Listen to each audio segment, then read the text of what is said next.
And we have to be willing to let that in. We have to be willing to hear our internal yes, because that yes is going to guide you to the place that you're supposed to be so that you can show up and overcome the things that you are here to overcome.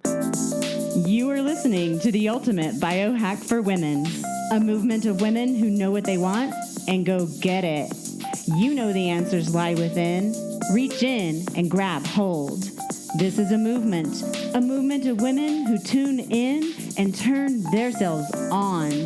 Now you're biohacking the woman's way, integrating the art and science of hacking your biology like a woman. Tap your magic, conjure your yes. Upgrade, elevate, maximize your potential. I'm Dr. Brandy Victory, and this is a movement that is sure to hack your soul. Hello, fellow humans. I hope you are finding some bliss in your life today, like some real juicy yumminess. I am blissing out myself right now with this beautiful view of the mountains and the valley, and the snow is coming and going. It's been a shifting of snow to apparent rain. It's not rain, it's actually snow melting off my roof, and then the sun will come out and then it'll cloud back over and snow will come again. So it's been this really great variety today. Plus, I've got my incredible cat leaning against my leg with her purr box on. So I am just blissing out all over the place. Also, I had this really great experience. Yesterday, I've been doing this sensual dance business, and we had our holiday party. And we had a clothing swap. It was actually a dance clothing swap. So there's the potential to wear whatever you want in there. I commonly wear just yoga pants or even a long sleeve shirt or a dress or whatever. But you also have the option to wear lingerie. So as things progress and you become more open, then, that can come into play. So those were the kind of clothes that were being exchanged there at this clothing swap. So I had so much fun. I got so many things. And one of my girlfriends, she was like, yeah, I like working in my lingerie. And I was like, what? I never even thought of this. I cannot even believe I never even thought of this, but what a concept. She's like, yeah, when I work in my lingerie, my conversations in my work just go way differently. So instead of just answering the phone and going, yeah, okay, got it. Thanks. Bye. She might be like, oh, hey, how's it going? How's your day been? Okay, thank you so much. And it'll be a totally different energy that just wearing lingerie at her work brings her. So I thought I'd give it a try. So I'm seriously just sitting here with some of the things that I got from my little exchange yesterday. And I'm so excited to say, because if you're like into this and you're doing this kind of thing, I'd love to hear how you're doing it, what you're doing, how it's like shifting your life. And if you're not, try it out. Let's see how this all goes, right? So I'm kind of new at wearing lingerie to work. Obviously, I'm not going to treat patients in my lingerie, but I have been known to wear lingerie underneath my clothes because I like to know what's happening in private, underneath there. But there you go. So then I'm feeling blissed out because I've got this sensual experience that's a little bit different than my normal PJs. And since we're going to be talking about how to overcome obsessive compulsive disorder, this is something I've had for myself. This is something I've helped multiple patients with. I thought today would be a really good day to try this because there's this thing that happens within my consciousness that is, I just so relish these days where, especially when it's snowing and I've got a fireplace and I get to stay in my pajamas all day long and never go anywhere all day. Like it's just a rare occurrence that lives in my world right in this moment. So when I have them, it's like everything to me. So for me to put lingerie on, it's like, scratch the record. We're going to go in a different direction here. And it took a minute. It took a minute for me to go, okay, I'm going to do this because as we're going to talk about with obsessive compulsive disorder, sometimes, what I found is one of the things that we can do to overcome things like that is to put a halt to things that you do over and over and over again. Shift your pattern. And this relates to a lot of things in life, but if you're going to change the way you show up in the world, you got to shift the pattern. So I'm shifting the pattern with you right now. So thank you for sharing. Let me share that with you. And I hope it inspires you to just like push pause right now and go put some lingerie on and see how that feels. I'm sure you'll be hearing more about this because I think it's going to be a lot of fun. But, somebody had asked me how I overcame OCD. And I thought, wow, what a great question. And I've really been thinking about that. I gave her a pretty quick answer, which I'll review everything I told her. But then I've been like thinking about it and thinking about other people who I've seen and the different types of obsessive compulsive disorder and the different ways people have gotten through it and brought resolution to that experience. Now, the first thing I want to say is if you have OCD or you know someone who does, the first thing is seek professional help. Okay. We can't go this alone and expect it to work. I currently have a patient and she knows her body really well. And I love that. I absolutely love that.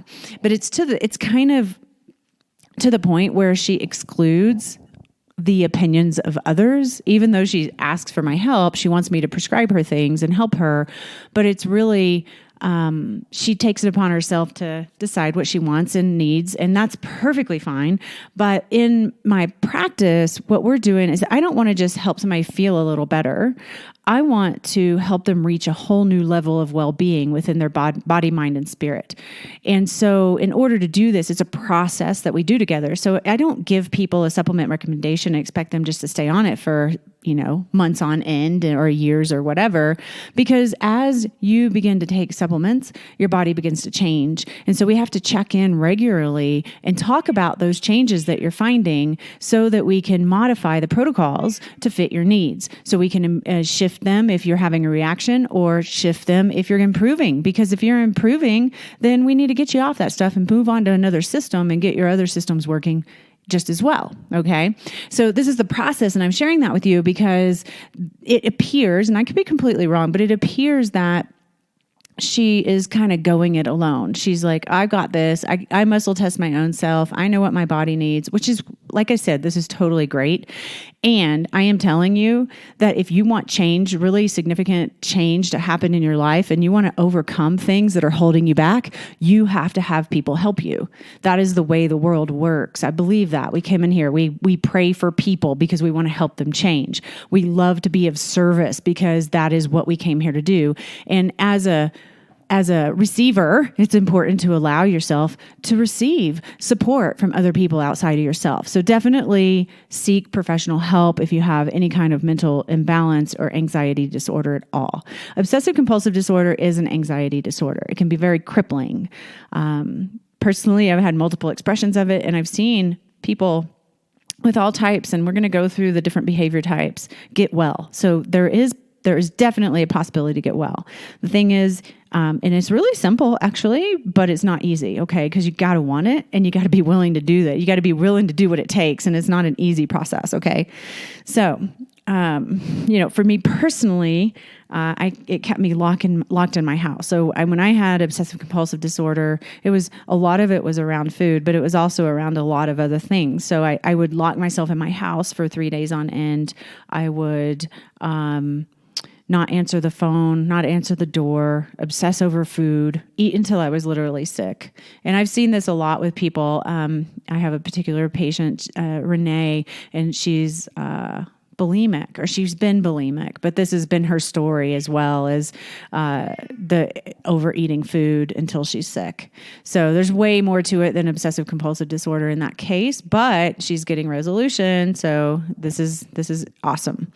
There's also the oversexing. So I've seen people get into places where they just obsess about sex and or organizing.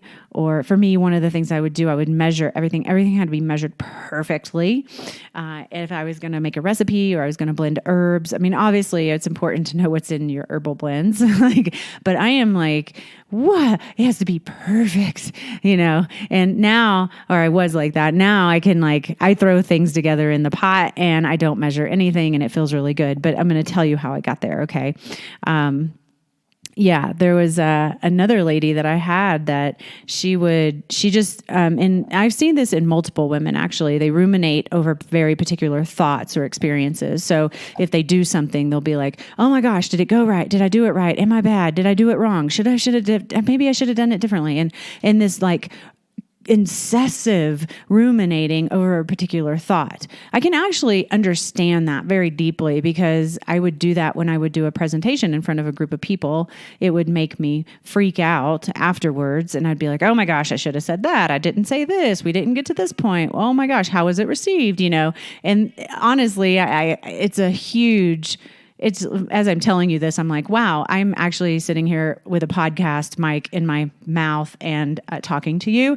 And I don't edit these podcasts unless something goes wrong or there's a big space or a gap or something happens. But these are unedited. This is like right off the cuff, whatever's coming out of my mouth. And it's a really big thing because I don't get off here and go, oh shoot, I should have said this. Let me go change that, But yeah, I get what that feels like to ruminate over a particular thought or an experience, A lot of this stuff just really relates back to childhood. So for instance, I have a lady and she kind of just freaks out that she's done something wrong a lot.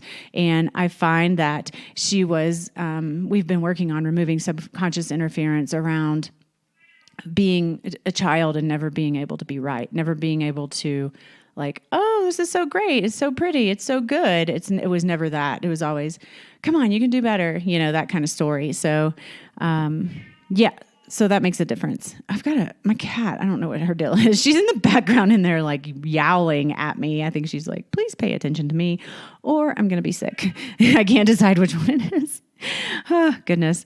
So if you have those feelings of, and you know what, there's different gradients of obsessive compulsive disorder. So some people are extremely debilitated by it, where they can't hardly leave, like I've been there, right? I can't leave the house and those kinds of things. Or they do these elaborate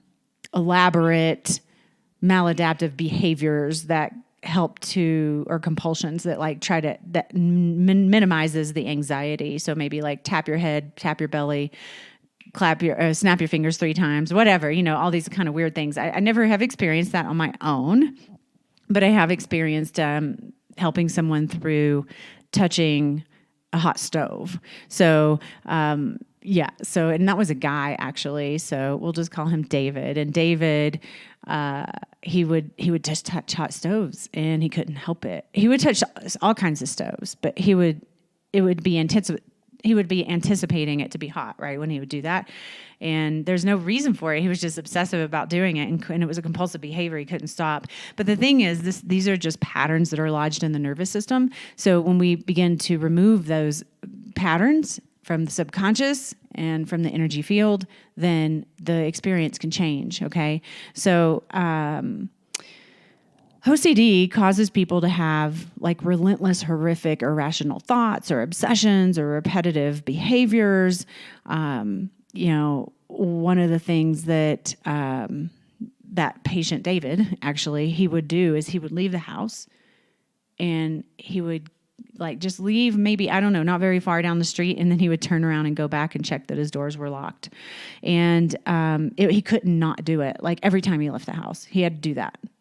And it was just a waste of time, right? A waste of time, a waste of energy, a waste of precious resources in our nervous system as well, because, he's worried about the doors not being locked. And until he goes back and ensures himself that they're locked, which they always were, by the way, they were never not locked, then he couldn't feel comfortable, right? So just going back and checking would cause him to relax because he would go, okay, yeah, the doors are locked. So there are ways around these behaviors. So I'm so excited to share these with you. Personally, me, and I know a lot of women who have this thing where the labels on your cans of canned goods in your pantry has to be like facing outward, and all the green beans here and all the pintos here. And yeah, of course, there's like this level of, yes, I want to be organized, but then there's this level that can go into, I'm obsessed about this. And that's where I've been. And I also know other people, women especially, have that one.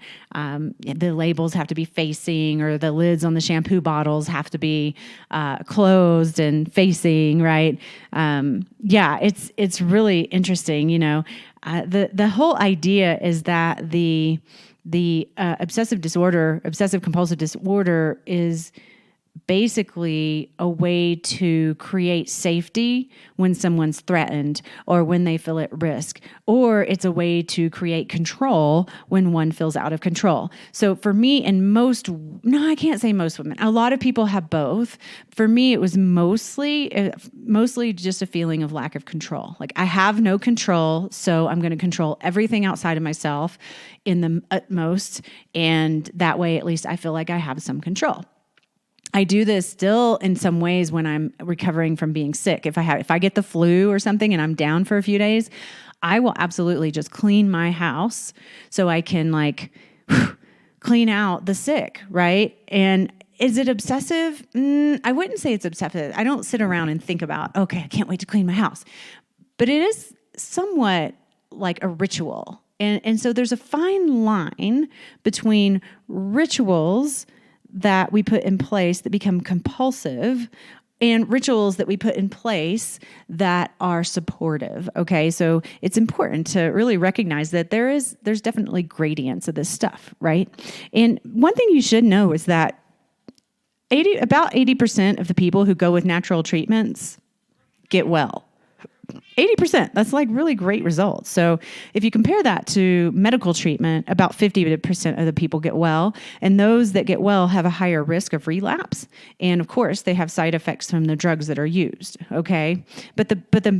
So please go with a natural therapy and get people to support you through this. So you know exactly what to do and you have the support. But the thing is, you have to want to get better. Like, you have to want it so bad. And you're going to see why, because it takes a lot of willingness and compassion to do it. All right. So again, it's simple, but it's not easy. And yes, you can. Okay. So there's 3 behavior types in the obsessive compulsive disorder world. There's avoidance, escape, and reassurance seeking. So someone who's an avoidance type, they just avoid any experience that might induce anxiety. So they don't leave the house. They don't go around that person. They don't do those particular activities that may induce anxiety, right? They don't speak in front of groups. So that's the avoidance type. Then we also have the escape type. So the escape type, again, creates a type of ritual that neutralizes the anxiety. So they may feel anxious about germs, so they wash their hands all the time. Or they may feel anxious about the door not being locked, right? So they go back and they check. So there's a lot of checking, there's a lot of washing, there's a lot of repeating patterns, there's a lot of arranging. And these can actually be, the escape behavior type can be very covert or private, so maybe there's these particular thoughts, there's certain thoughts that they think over and over and over again to mitigate the anxiety. So, and then reassurance seeking, that's the one that I think as women, we see a lot in other women, at least I do. There's a lot of women who don't feel like they are great or worthy or good enough. And so it's a constant, repeatedly asking for questions to get others to reassure them that everything's okay. Oh, that's a hard one. I found myself in this position, actually, and I've worked with women who find themselves in this position. I actually had a woman who, she was having a lot of trouble around money. We're going to call her Diane, and her money story just, she kept getting locked in these loops, and it was so weird because I would work with her and it would get a little better, and then she would go back. And I'm like, I don't understand why she's going back. So I had to do some investigating. And when it came down to it, what I found out is that when she goes into those places where she's feeling, her poverty complex, if you will, she would call her mother and talk to her mother about it. But what was really happening was that she was calling her mother to get reassurance that everything's okay. So as far as I know, her mom wasn't giving her money when she would get into the poverty complex. She would just be talking out her story. And it's a fascinating thing because when we tell other people about our story, guess what? We make the story true for ourselves. We make it real, right? So we have to be really mindful about this. Even if you don't have what you would consider obsessive compulsive disorder, if this is a pattern for you, or it may, you could have any of these behavioral types and not be necessarily considered obsessive compulsive. So I'm sharing that with you because I think it's important for us to look and see, are we avoiding certain situations so I don't have to put myself into anxious kind of experiences? Or do I freak out when I feel like I got germs on my hands and I need to wash my hands? Or do I ask for reassurance from other people because I don't have what I need inside of me to reassure myself? Like, you don't have to be obsessive compulsive disorder to have some of those behavioral qualities, and looking at those and working with those are really, really vital to one's growth as a personal growth and development strategy. All right. And the thing is, these behaviors are sought after to create reassurance, but paradoxically, they strengthen the OCD. It negatively reinforces it. And so that's what I was saying. If you have a tendency to tell people or ask people, oh, is it okay? Did I do it right? And to get reassurance, you're negatively reinforcing that experience and that behavior within yourself. Here's the only way I know how to beat it, okay? And basically what you have to do is you just have to experience and process the triggering anxiety without trying to neutralize it, okay? It's a big one. So yes, you have to just be like, okay, I see I'm doing this pattern. I feel this anxiety. I'm experiencing it.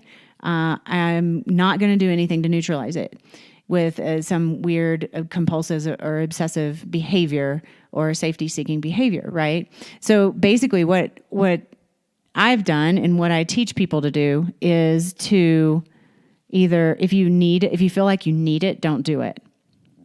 If you feel like you need a drink, don't drink. If you feel like you need a cigarette, don't do it. Don't get a cigarette. If you feel like you need to eat sugar, just don't do it. If you feel like you need to go back and check the locks, just don't do it. Leave the doors. It doesn't matter. What if they are? What if they aren't? Big deal. Okay?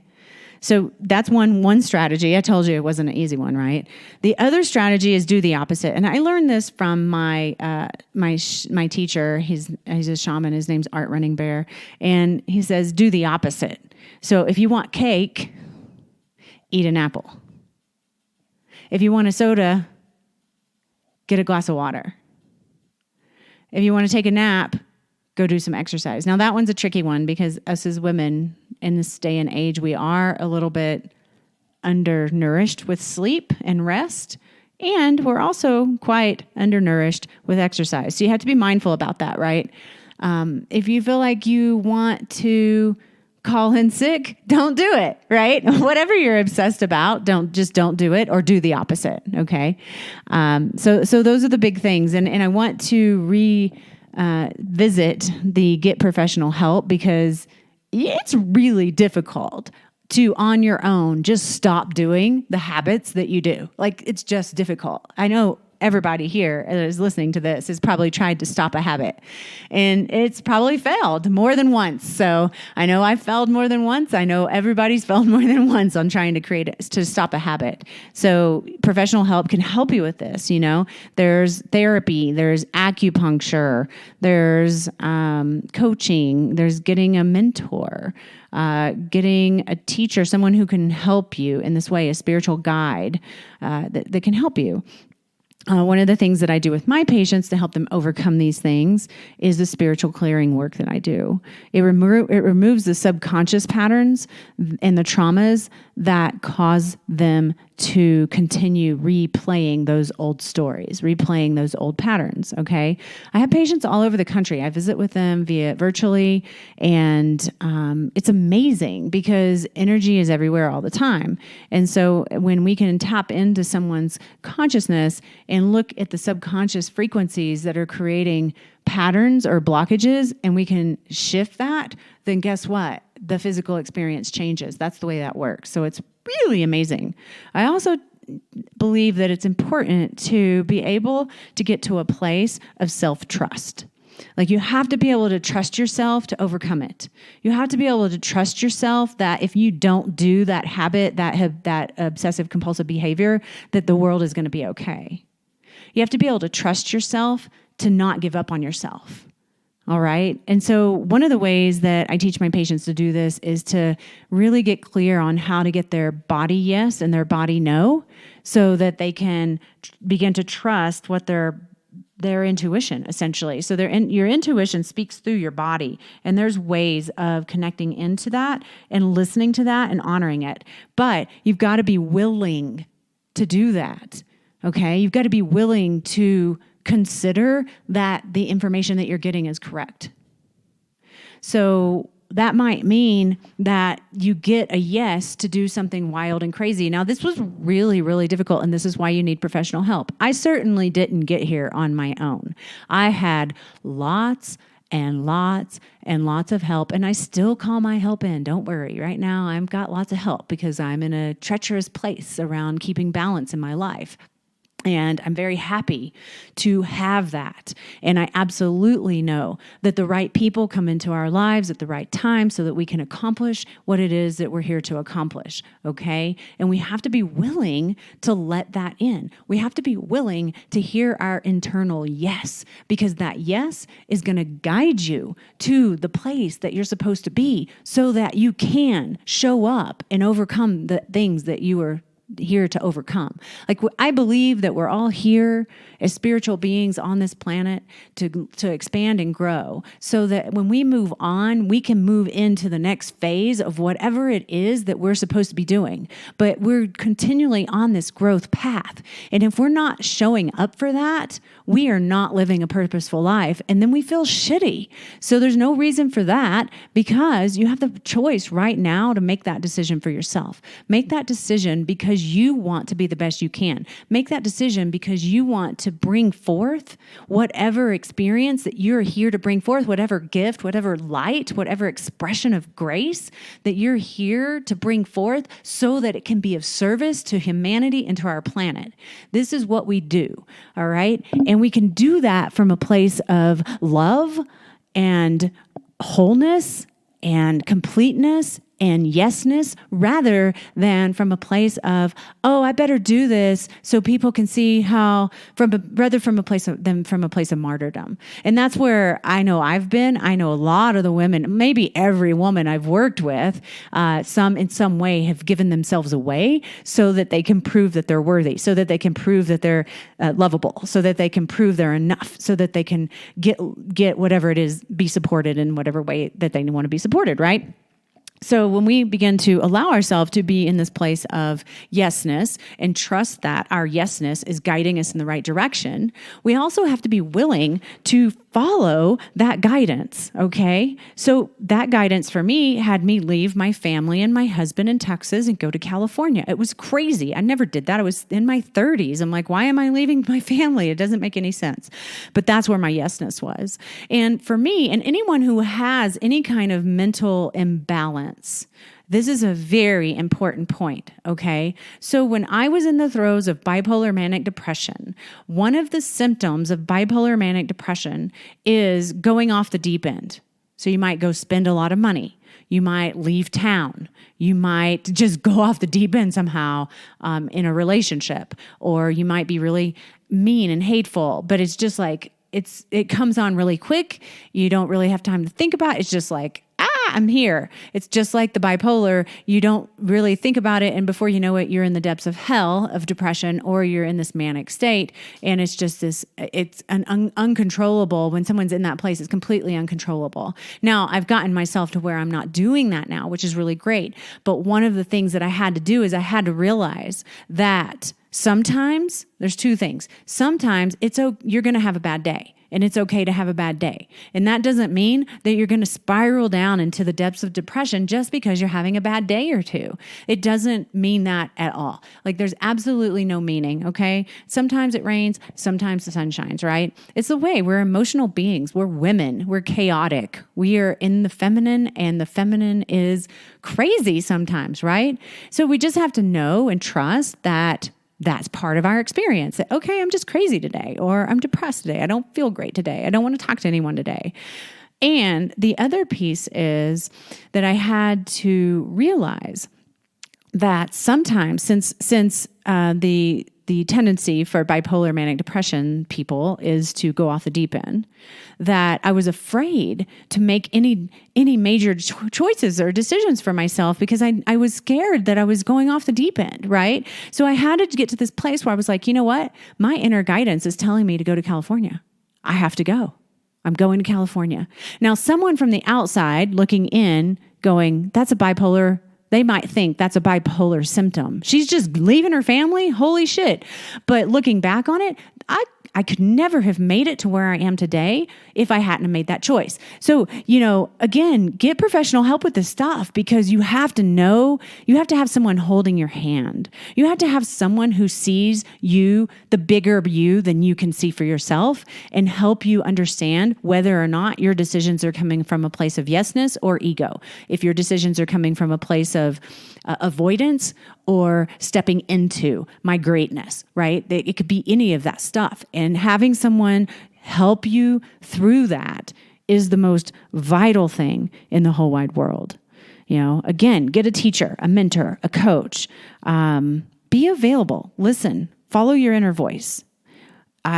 Get your nervous system balanced. I personally balance nervous systems for people who see me in person. I get them on the table and I literally adjust their nervous system and remove the patterns in the nervous system so that they can begin acting differently, so they can feel differently in their body. Like there's people all over the country and all over the world who do this kind of work. And just again, know that the right person is coming into your field so that you can step into this stuff. Okay. Maybe they're already right in front of you and you haven't listened to your inner yesness yet or your inner guidance yet.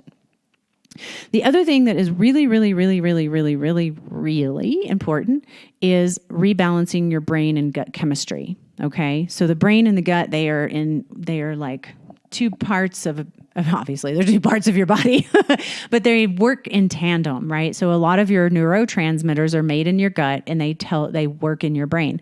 So when your brain and gut chemistry is off, then it's really hard to quote unquote trust your gut. So you got to get this stuff fixed. And I am here to tell you, I've seen it over and over and over again, but people who have gut imbalances don't always know it. You don't necessarily have a symptom of what you think it would be. So you might think, oh, well, I don't have diarrhea. I don't have constipation. I don't have burping and belching. My gut must be working just fine.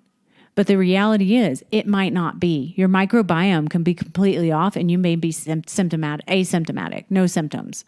Your microbiome can be completely off and everything that you would expect to show won't show, but it shows up in different ways, okay? This is why I take people through a very long intake process where they're answering like a 400 question questionnaire that will give me a graph of how their organ systems are functioning so that we can see if there's something that's showing up very subtly in an organ system that won't necessarily be a trigger for someone to think, oh, I have a problem. No, if you open windows in closed rooms, do you think that's a problem?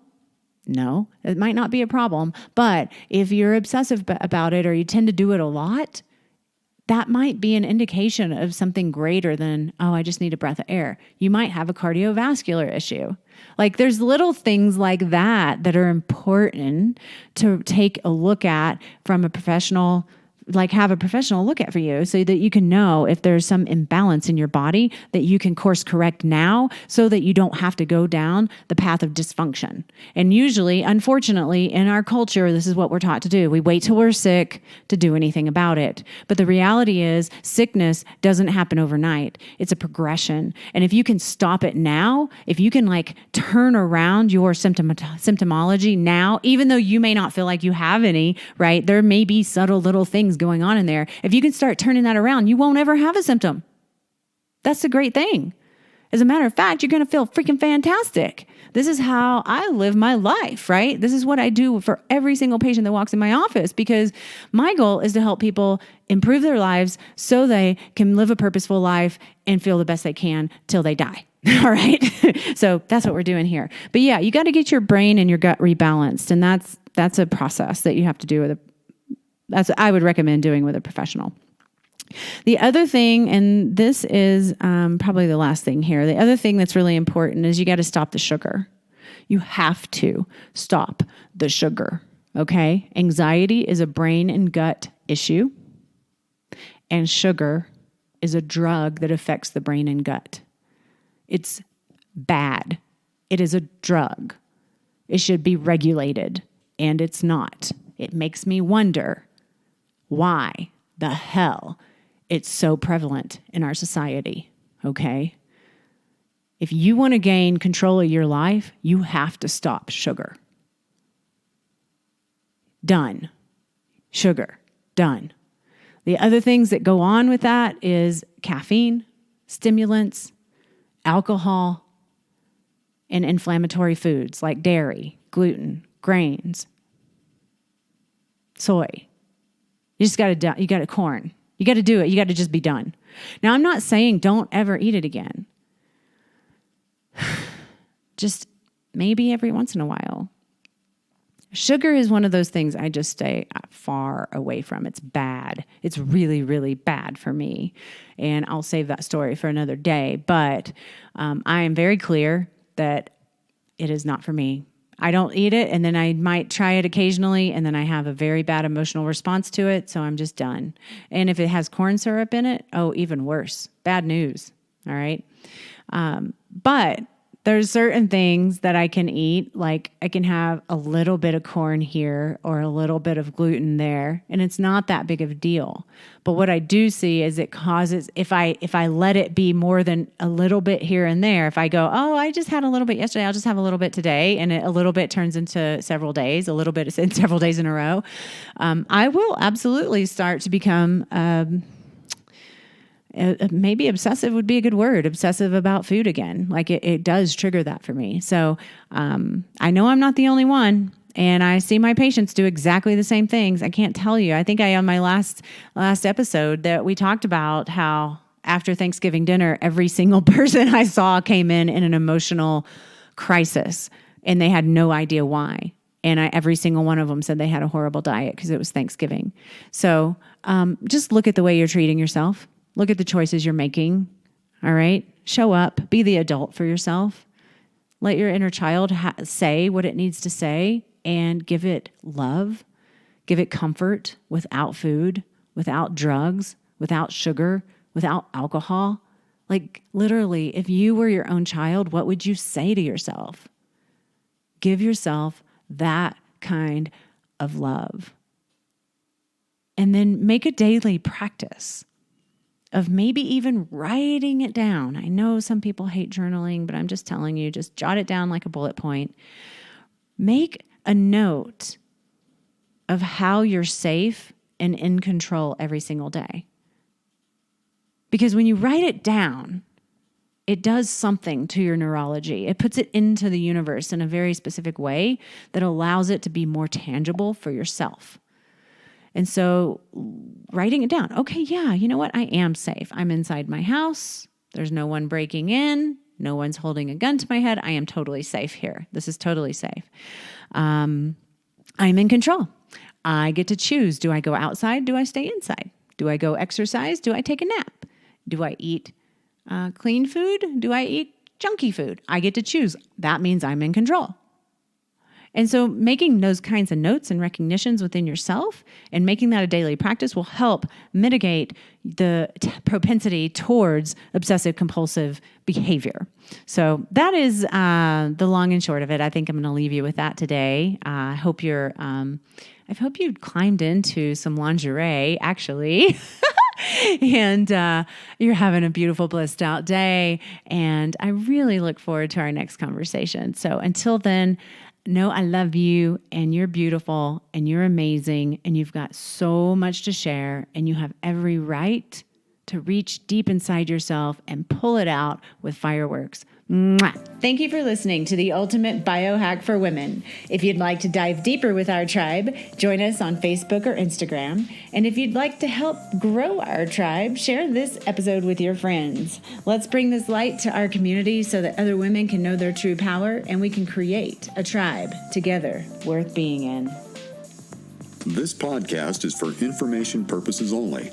Dr. Brandy Victory is not a medical doctor, and the views and statements expressed on this podcast are not medical advice. This podcast, including Dr. Brandy Victory and the producers, disclaim responsibility from any possible adverse effects from the use of information contained herein. Opinions of guests are their own, and this podcast does not endorse or accept responsibility for statements made by guests. This podcast does not make any representations or warranties about guest qualifications or credibility. This podcast may contain paid endorsements and advertisements for products or services. Individuals on this podcast may have a direct or indirect financial interest in products or services referred to herein. If you think you have a medical problem, consult a licensed physician.